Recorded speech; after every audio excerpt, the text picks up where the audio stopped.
Welcome to the Deep Dive. Today we're taking a stack of sources that decode what is, you could argue it's the most culturally significant novel in the English language. We're talking about the licensed, strange, surprising adventures of Robinson Crusoe. Right. And you might think you know this story. You know, the tropical island, the goat skins, the footprint in the sand. Of course. But what we're really deep diving into today is how Daniel Defoe's 1719 text transformed, how it went from a pretty simple adventure tale into this foundational myth. A myth of what, exactly? Well, of global economics, of Protestant piety, and, eventually a kind of parable of colonial expansion. It's got so many layers. Our sources really back that up. They say this book passes the true test of a classic. There's this standard from Samuel Townsend about the length of duration and continuance of esteem. And Crusoe smashes that test. We're talking about a book with over 700 listed editions. It's so rich that our sources say it supports multiple divergent readings. So forget the simplified adventure movie version. Oh, absolutely. This book is more like a dense, philosophical map of the early modern mind. And that's our mission for this deep dive. We're going to unpack all those layers. We'll look at the chaotic, debt-ridden life of Defoe himself. Which is key. Then we'll trace Crusoe's disastrous decisions before he even gets to the island. Analyze his extraordinary, really detailed survival improvement. And then we have to tackle the deep moral and theological questions he confronts over 28 years of solitude. It's so much more than just a man learning to build a house. It's the birth of modern economic man. Exactly. Okay, so let's unpack this. We have to start with the man who wrote it, right? Because Crusoe's whole psychology, this restless ambition, this deep financial anxiety, it all makes perfect sense once you meet Daniel Defoe. The failed merchant, not the island castaway. Exactly. So he was born Daniel Defoe around 1660, and his family were dissenters, which is a really crucial biographical detail. What does that mean exactly in this context? It means he was an outsider. He was educated not in the mainstream Anglican universities like Oxford or Cambridge, but in what was called a dissenting academy. So right from the start, he's set up as someone outside the establishment. Politically and religiously, yeah. And that deeply informs the novel's whole concept of providence. So he starts his life as a hosier, a general merchant, but his ambition, it always just exceeded his capital. He was a risk taker. The sources show he didn't just sell goods, he was a political rebel. A huge risk. In 1685, he joins the Duke of Monmouth's disastrous rebellion against the Catholic King James II. This was high-stakes political radicalism. He was treason. And when the rebellion failed, he was incredibly lucky to escape the persecutions that followed the bloody assizes. And he carried that same high-risk approach into his business life. He did. Defoe was constantly over-leveraged, always pursuing these fast, ambitious schemes. And the real turning point for him and for the novel comes in 1692. His bankruptcy. A catastrophic, life-altering bankruptcy. His relentless overinvestment just leads to ruin. He's facing massive debts. His reputation is completely destroyed. Okay, wait a minute. If the author was a failed, indebted merchant who couldn't even manage his own finances, why does Robinson Crusoe feel like the ultimate manual for meticulous bookkeeping and financial recovery? That's it. Crusoe is constantly cataloging inventory, balancing his accounts, making these little ledgers of good and evil. That is the core irony. And it's the foundation of the novel's genius. Defoe is writing the fantasy of financial self-recovery, the fantasy of absolute accounting that he himself could never achieve in the chaos of London. So the island strips Crusoe of everything. Exactly. All the external markers of wealth are gone. It forces him to keep this perfect financial and physical accounting of every single asset, every liability, every expenditure of labor and time. So it's an exercise in wish fulfillment. Defoe, the bankrupt, is imagining a world where he can just start over. Free of creditors, free of debt, free of the volatile market. And he can prove his worth through pure, measurable labor. Yes, but that obsessive detail, it does owe a debt to reality. We have to talk about the man who provided the raw material for the adventure. Alexander Selkirk. The Scots mariner, yeah. Selkirk was the primary model for the castaway. He was marooned after a fight with his captain and lived alone for more than 4 years. On an island called Maza Tierra in the Juan Fernandez archipelago. He was rescued in 1709 and became this kind of reluctant celebrity. And his story was published, right? It was, as Providence displayed in 1712. And that likely gave Defoe the immediate framework.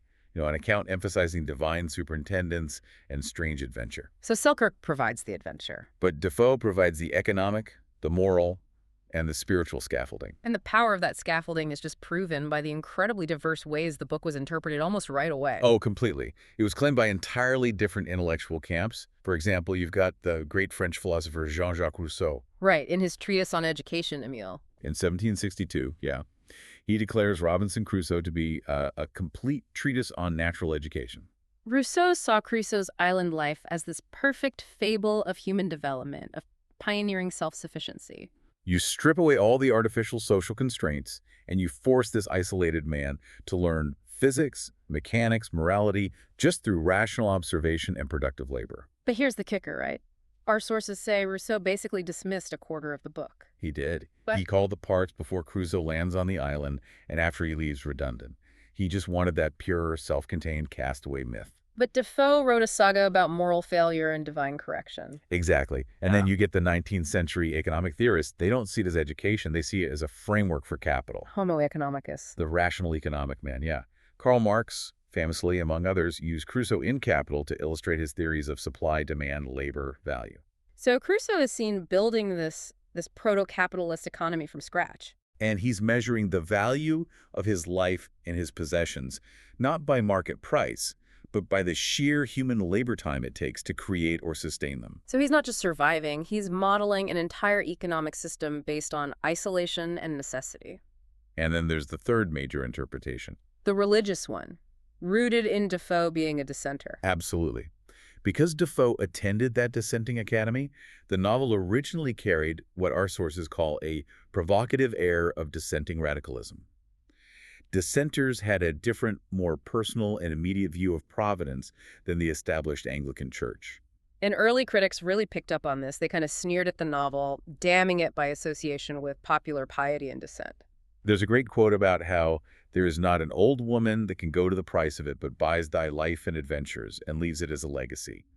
They saw it as mass market piety. But by the Victorian era, it's completely sanitized and embraced by mainstream evangelism. Totally. They saw it in the same light as, say, Bunyan's The Pilgrim's Progress, all about repentance, conversion, and redemption. It's just stunning that one book can be a blueprint for Rousseau's pedagogy, Marx's economic materialism, and evangelical faith all at the same time. It works because Defoe uses the island not just as a location, but as an allegorical stage. A stage to explore failure, moral, economic, spiritual failure. And Crusoe's failure, the fundamental character flaw that lands him there, is something he brings with him from civilization.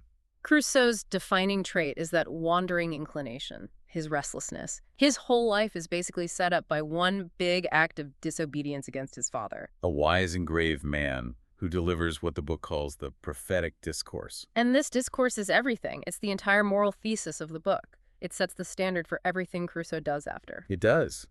The father argues that Crusoe's birth was into the middle state, or what might be called the upper station of low life. He calls this the ideal human condition, the best state in the world, the most suited to human happiness, because it gives you security without all the corruption. Right. It avoids the miseries and hardships of the poor, but also the pride, luxury, ambition, and envy of the upper part of mankind. The goal is stability, moderation, contentment. His father even says that kings often wish they were placed between the mean and the great, and he quotes the wise man's prayer for neither poverty or riches. The message could not be clearer. Balance your life, avoid excessive ambition, enjoy the safety of stability. But Crusoe, driven by the very ambition his father warned him against, ignores it. He admits the discourse sincerely affected him, but then he says, a few days wore it all off. Yeah. And that's the psychological failure, isn't it? He knows the right path, but he still chooses the path of desire. So he runs away from Hull on September 1st, 1659. And he immediately calls himself a rebel to his parents' authority and the fool to my own interests. That phrase just defines his entire pre-island existence. And this pattern of escalating disobedience and punishment starts right away. Immediately. The first failure is quick. A shipwreck in Yarmouth Road. Crusoe calls it a visible instruction, a clear warning from Providence. But he doesn't listen. He pushes on, determined to go to sea in the habit of a gentleman, learning nothing of the duty and office of a foremast man. He wants the adventure and the prestige, but none of the discipline. And that lack of discipline leads to his second, much worse, punishment. He's captured by a Turkish rover of Selhi Hmm. and made a slave for about 2 years. This is real physical misery. And in slavery, he finally looks back on his father's prophecy that he would be miserable and have none to relieve me. He sees it as the hand of heaven finally catching up with him. But even that wasn't the deepest he would fall. After escaping and being rescued by this very generous Portuguese captain, he sets up a highly profitable plantation in the Brazils. And after 4 years of thriving, he has ironically finally achieved that stable middle station life his father recommended. He even recognizes the irony himself. He notes, kind of sadly, that he could have done this as well in England among my friends. He's finally secure, living honestly. And yet, That internal drive for more, that fatal flaw, it comes back. The wandering inclination is economic this time. He leaves his successful plantation, driven by an immoderate desire of rising faster than the nature of the thing admitted. and he embarks on an illegal slaving voyage to Guinea. For Crusoe, this is the ultimate sin of avarice and impatience. He's trading slow, honest labor for fast, dangerous, illicit profit. And the punishment is definitive. His ship sinks on September 30th, 1659, exactly 8 years to the day he left his parents at Hull. The island isn't some random location. It is the physical manifestation of the deepest gulf of human misery that his own reckless ambition cast him into. So Crusoe finds himself completely alone, saved by sheer luck. He's destitute, but the survival story kicks off immediately with the supreme test of his rational mind, the salvage operation. It's a moment of just immense physical and mental focus. The tide pushes the ship, which was sunk closer to the shore, and Crusoe realizes he has this tiny window of opportunity. He has to save what he can. Right, so he improvises these flotation devices and performs this astonishing feat. 11 voyages to the wreck in 13 days before the ship breaks up in a storm. That is just massive concentration under extreme psychological duress. Yeah, the inventory list, what he chooses to bring ashore, is like lesson in pre-industrial necessity. The essentials of civilization: powder, muskets, rum, a hammock. But most importantly, the tools of labor. 2 or 3 bags full of nails and spikes, a great screw jack for leverage, a dozen or so hatchets, and crucially, the grindstone. The grindstone seems paramount. Oh, it's everything. Without it, every tool he salvaged would quickly become dull and useless. His labor would be impossible. He prioritized the maintenance of his means of production, the absolute core of any self-sustaining economy. He then immediately applies this rational criteria to finding a place to live. Health and fresh water, shelter from the sun, security from ravenous creatures, whether men or beasts, and importantly, a view to the sea. He has to balance safety with the hope of rescue. He chose a brilliant spot, strategically. A rising hill protected by a steep rock face. First he builds a double tent, and then he constructs this mighty fortress. A half circle, 20 yards in diameter, made of driven piles and cables, designed to withstand a siege. And he didn't waste anything. He used the earth he dug out to create a raised terrace inside the fence. And the excavation itself becomes his first permanent structure, a cave, serving as the cellar to my house, which he later expands into multiple rooms for storage and cooking. What's so compelling here is the triumph of his mind over his complete lack of any prior skill. The source says Crusoe had never handled a tool in my life. Yet he comes to this realization that reason is the substance and original of the mathematics. By just applying rational judgment, he becomes a master of, well, every mechanic art. This idea of improvement seems so central to Defoe's whole moral project. It is. Crusoe improves his physical environment, and in doing so, he improves his character. He moves from being this reckless gentleman to a disciplined worker, but that discipline came at a huge physical cost. The famous problem of the plank.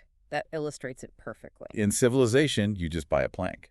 On the island, he didn't have the tools for efficient division of labor. He had no saw. So what was the process? How did he make one?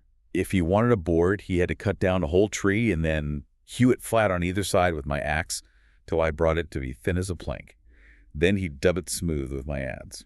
So out of a whole tree. You could only make one usable board, and it took a prodigious amount of time.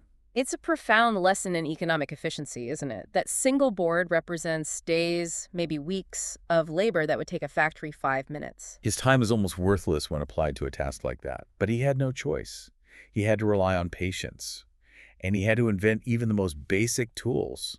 The shovel. He desperately needed a shovel or a spade. He used the iron crows as a pickaxe, but for the shovel he cut a piece of the iron tree, this exceedingly hard wood from the Brazils, and shaped it. He knew the wooden tool wouldn't last, but it was essential for what came next. And this meticulous attention to detail governed his farming, too. He saved barley and rice from the ship, but then immediately failed. He lost his first crop because he sowed it just before the dry season. He learned the hard way, empirically, about the tropical climate. He had to wait until the 4th year before he could allow myself the least grain of this corn to eat. His success was built on persistent observation and correcting his errors, not luck. And by the 3rd year, his focus shifts from big construction to culinary ingenuity. Right. He has the raw materials, but no way to process them into a civilized diet. No pot to boil, no sieve to sift, no oven to bake. He needed pottery, but he had no kiln, no idea how to make glazes. So he just experimented. He stacked his clay pots in a pile, surrounded them with firewood, and piled embers all around. And his success was basically accidental, but revolutionary for him. It was. The intense heat caused the sand in the clay of one pot to melt or run, and it effectively glazed itself. Crusoe describes the joy he felt at making an earthenware pot that would finally bear the fire as just immense. It's that psychological thrill of creating functional technology. Transforming raw earth into a domestic necessity, yeah. And for the sieve, no canvas. So he improvised. He used small pieces of calico or muslin from the dead seaman's neckcloths he'd salvaged from the wreck. He made these little sieves that were proper enough for the work for several years. Again, necessity forces resourcefulness. And finally, the oven. To bake his loaves, he heated a flat hearth with live embers, sweat them away, set his loaves down, and then just whelmed a large earthen pot over them, drawing the embers back around the outside. By this method, he says, he became a mere pastry cook. It's the ultimate illustration of how rational application and persistent labor can conquer almost any material condition. But like you said earlier, conquering the material world was one thing. Conquering the spiritual one was much harder. Crusoe begins his life on the island without any real piety. He admits that when he first survived the shipwreck, he just felt this kind of ecstasy, not remorse. He was an unfortunate dog, but he didn't see it as divine judgment. His real spiritual awakening required a complete collapse, didn't it? Psychologically and physically. And that happens in 1660. It starts with the absolute terror of the environment, the earthquake. A sudden, terrifying earthquake shook the ground 3 times, causing parts of his protective hill to fall.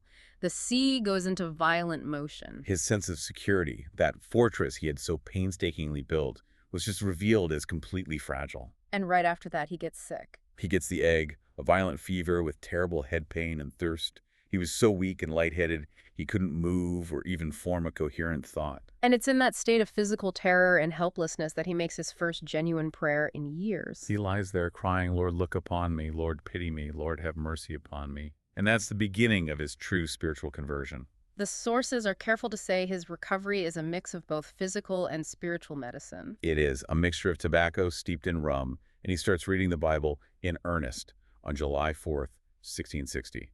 It follows that classic Christian pattern: disobedience, punishment, repentance, deliverance. And this crisis forces a complete shift in his whole outlook. He consciously learns to look more upon the bright side of my condition and less upon the dark side.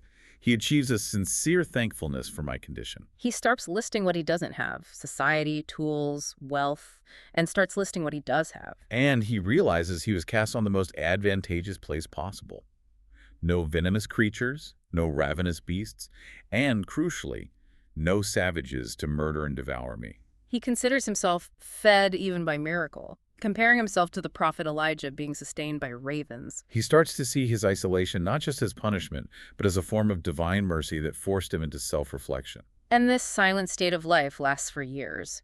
He achieves that composed mind, that peaceful self-sufficiency his father had wanted for him all along. He says he's better than sociable, finding company with his own thoughts and with God. But that innocence is just violently shattered in 1674, about 15 years into his solitude. He is exceedingly surprised with the print of a man's naked foot on the shore. He describes standing like one thunderstruck. His reaction is just pure clinical terror. He immediately checks to see if it's his own print. It's much larger. He confirms he hadn't landed his boat there. Is the confirmation of an unpredictable outside threat. And this realization just shatters his composed mind. He spends 2 years in great uneasiness, driven by the constant snare of the fear of man. The psychological toll is enormous, and it immediately impacts his spirituality. He notes that the discomposure of my mind had 2 great impressions also upon the religious part of my thoughts. He's no longer in that sedate calmness and resignation of soul that he needs for proper prayer. And this is such a critical psychological insight from Defoe. Crusoe discovers that a temper of peace, thankfulness, love, and affection is much more the proper frame for prayer than that of terror and discomposure.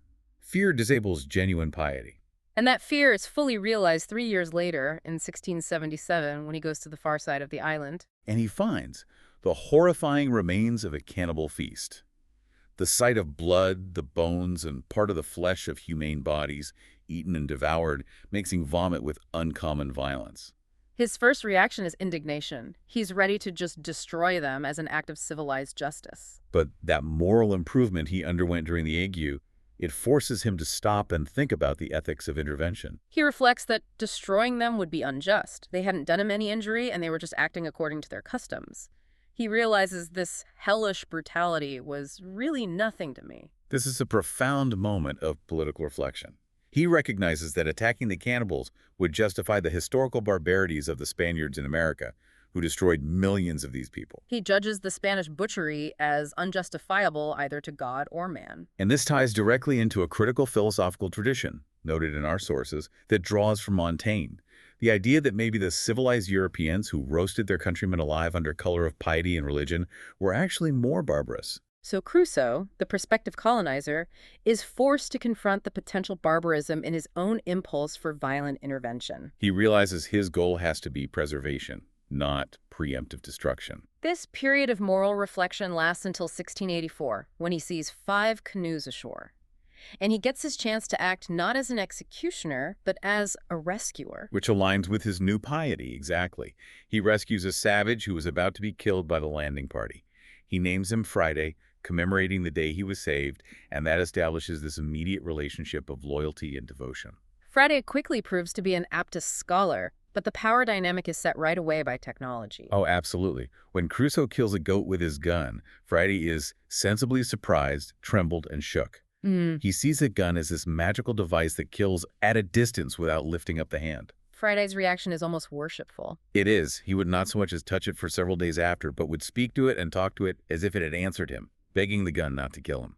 Crusoe is mastered not just because he rescued him, but because of his technological supremacy. Crusoe then immediately starts his mission to lay a foundation of religious knowledge. And Friday explains his people worship old Benamucky that live beyond all, who could only hear prayers if the Uukaki, the old men or clergy, went up to the great mountains to say, "Oh." Crusoe uses this to critique their religion, noting wryly the universality of priestcraft. And he tries to teach Friday about the omnipotent Christian God and the inevitable conflict with the devil. And this is where Friday, just applying pure natural reason, completely stumps Crusoe. He exposes the limits of Crusoe's self-taught theology. He asks the devastating natural question. If God much strong, much might as the devil, why God no kill the devil, so make him no more do wicked? Crusoe is strangely surprised by this simple, direct challenge. He admits that though he was an old man, he was but a young doctor and ill enough qualified for a casuist or a solver of difficulties. He struggles because the question demands a complexity that natural reason alone can't provide. Why is that natural question so hard for Crusoe, the guy who solved every material problem with reason? Because Friday's premise is that justice should be immediate and absolute, based on power. To answer him, Crusoe needs to explain the complex doctrines of revealed theology, free will, the nature of sin, God's patience, the promised final judgment. The kind of reason that helped him build a house completely fails when applied to divine justice. Completely. Crusoe tries to simplify, explaining the devil is reserved for the judgment, but Friday just pushes back, asking why God not kill Gretago. Crusoe then tries a comparison, asking Friday why God doesn't just kill them when they do wicked things. And Friday's immediate devastating reply is, well, so you, I, devil, all wicked, all preserve, repent, God pardon all. If God is patient with sinful men, then why not the devil? This intellectual defeat forces Crusoe to his greatest epiphany. He concludes that the mere notions of nature can guide you to the knowledge of a God, but only divine revelation, the gospel of Christ, can provide the necessary knowledge of redemption. So reason teaches you physics, only faith can teach you salvation. Exactly. And despite that complexity, Friday's conversion leads to this strong desire for mission.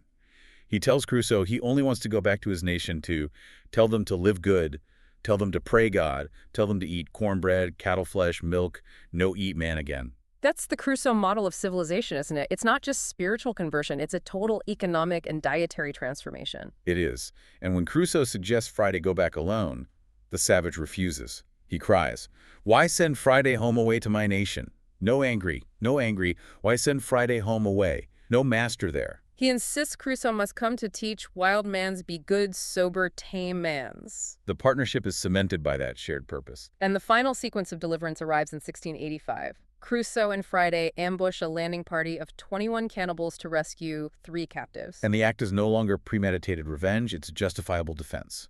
And it leads to 2 incredible revelations. One rescued captive is Friday's own father, an emotional reunion that moves Crusoe to tears. The other is a Spaniard who reveals there are 16 more of his countrymen, very sore put to it for necessaries, on the mainland. Crusoe suddenly has allies and a path home. The climax, though, is the arrival of an English ship full of mutineers. Crusoe's long years of isolation have made him shrewd. His secret doubts make him put on his most formidable outfit. His incredible shapeless goatskin coat and cap, a naked sword, 2 pistols. He looks terrifying. He transforms into the mythical figure of the island's sovereign. And he and the loyal captain come up with this political fiction, convincing the mutineers that Crusoe is the powerful governor of the island with a large army of 50 men. This calculated lie, based entirely on his terrifying appearance and the remoteness of the island, is what secures the ship and his deliverance after 28 years. So after all the spiritual trials, 28 years of subsistence living, Crusoe's return to civilization reveals this astonishing reversal of fortune. He sails back to Lisbon with Friday in April 1687, and he finds his old Portuguese captain friend. And his Brazil plantation, the one he abandoned out of greed? It had been managed by trustees this whole time. A third of the profits went to the king, and 2/3 went to a monastery for charity and converting the Indians. But a massive fortune was still waiting for him. A huge fortune. He gets an initial 470 moidores, 60 chests of sugar, 15 rolls of tobacco, and then eventually the immense sum of 1,200 chests of sugar and 800 rolls of tobacco. The irony is so rich. The immense wealth he risked his life and soul for, trying to get it illegally through the slaving voyage. It arrives lawfully and safely because he was marooned. He exclaims, "I might well say now indeed that the latter end of Job was better than the beginning." The sudden joy nearly overset nature. But the very next paragraph is where the wisdom of the island really shines through. Yes. With wealth comes immediate anxiety. Yeah. It just confirms his father's discourse about the dangers of the upper state. He says, "I had more care upon my head now than I had in my silent state of life in the island, where I wanted nothing but what I had and had nothing but what I wanted." The complexity of civilization immediately breeds insecurity. He needs locks, keys, bankers, security, all the things he had perfectly mastered in the physical world of the island. He says, "I had no cave now to hide my money in, or a place where it might lie without lock or key." He develops a strange aversion to the sea. A wise choice, since 2 ships he nearly took later met with disaster, so he and Friday travel overland from Lisbon. They go through Madrid and eventually hit the Pyrenees during the severest winter all over Europe. And this journey is the final test of his island-acquired skills. Near the Spanish-French border, their company is attacked by a ravenous band of about 100 wolves. Desperate due to the deep snow. But Crusoe, the former governor, immediately takes command. He applies the organizational discipline he learned on the island. He orders his company to fire 6 volleys to maintain continuous defensive pressure. And he couples this military discipline with the psychological tactics he'd learned. After the first volley, he commands his men to shout as loud as they could. A technique he learned could terrify fierce creatures. And it works. The shout causes the wolves to stop. And Friday, the ultimate apt scholar, demonstrates his complete mastery of firearms, charging Crusoe's fusée with the greatest dexterity imaginable while the main company is engaged. Crusoe's island education saved them all in the heart of civilization. He lands safely at Dover on January 14th, 1690, finally ending his journey. He sells his Brazil estate for a massive 33,000 pieces of eight. And he concludes the narrative by confirming his life was Providence's checkerwork, starting foolishly but closing much more happily. We have to end by acknowledging Defoe's insistence on the novel's truth, right? We do. In the preface to the sequel, he directly addresses critics who said the story was feigned or all a romance. Crusoe insists the story, while it's allegorical, is also historical, He claims there's not a circumstance in the imaginary story, but has its just allusion to a real story. and that the island life itself is a just allusion to a state of forced confinement in his own real history, which is almost certainly a coded reference to his time navigating crushing debt and political danger after the Monmouth Rebellion. So whether you take it as literal history or veiled autobiography. The author's insistence on allegorical truth reinforces the novel's purpose. It's written for moral and religious improvement, recommending invincible patience and indefatigable application as the true path to recovery and fortune.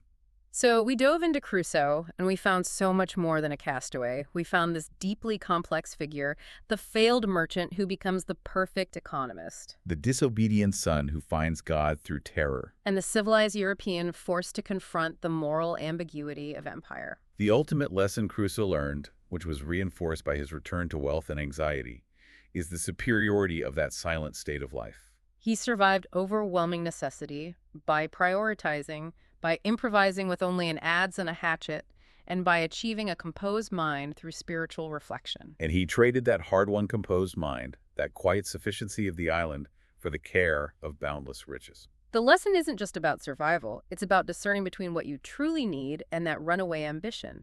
If we look back to his spiritual crisis, Crusoe discovered that true reflection and productivity required a temper of peace, thankfulness, love, and affection, not terror and discomposure. So we have to ask you, the learner, if overwhelming existential threat disables clear thought and reflection, what are the daily self-imposed terrors? Maybe the endless cycle of information overload, the pressure of social perfection, or that immoderate desire of rising faster that might be preventing you from achieving that balanced, reflective middle state of life that Crusoe finally learned to value. Something to mull over until our next deep dive into the source material. Thanks for joining us.